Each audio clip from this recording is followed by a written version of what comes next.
friends.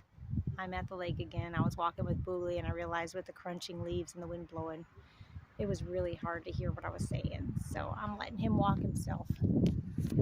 He's out there going to check out the water. And while he's doing that, I'll try to make this video real quick. I love being out here at the lake. It's so amazing. We're going to sit out here until it's time for the Buckeye game. I just had to wave at Boogly. He's 13 years old this week. So he might not have the best eyesight, but I waved at him and he's like, oh, okay, I'm safe. Anyway, so before the Buckeye game starts, I wanted to go for a walk with my little Boog, especially because I don't really know when his birthday is. He was a mutt we found in the country, so I love blessing him with these walks. And anyways, I'm just gonna keep waving at him because he keeps looking to make sure I know where he's at. Anyway, so I'm reading my journal and I'm on this part where we just had another wreck, and he had already had the first wreck. Remember my big mouth, that video? You think I would have learned my lesson, but I didn't. And you think he would have learned his lesson about drinking and driving, and he didn't. And maybe we had a lesson to learn about going to the lake. I don't know. But it was the very next time we went to the lake. And he was pulling the camper, but I had the vehicle. Because we only now had our Lincoln Navigator, because he crashed the other one. So we had nothing else to pull with. And so he borrowed his work truck. And didn't ask. He was able to drive the work cars. He was insured, but he did not have permission. He didn't ask permission. He thought no harm would be done, so he would just borrow it.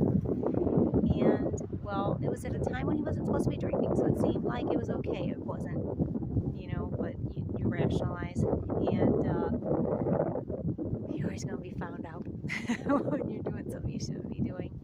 Anyway, especially when you're drinking and lying. Like, he was pretending he was still sober, and he had relapsed, and me and the boys were in the Lincoln, and he was in his work truck pulling our pop-up camper,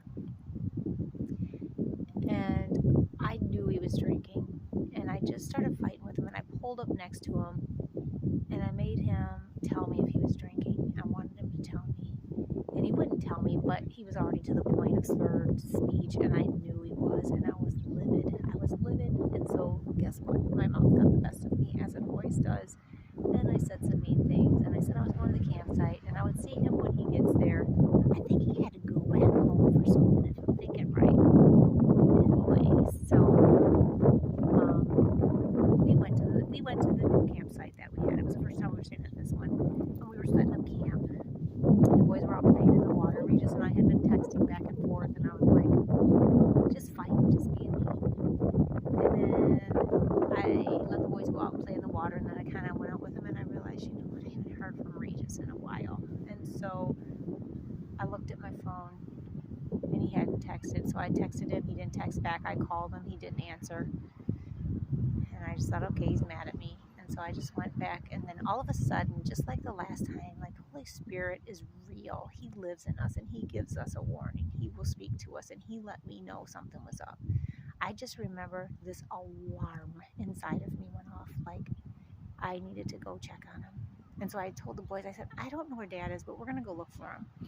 So we got in the truck, or in the Navigator, and Boogly's about to go jump on this person over here and say hi. And he's just like, who is this dog and why are you here?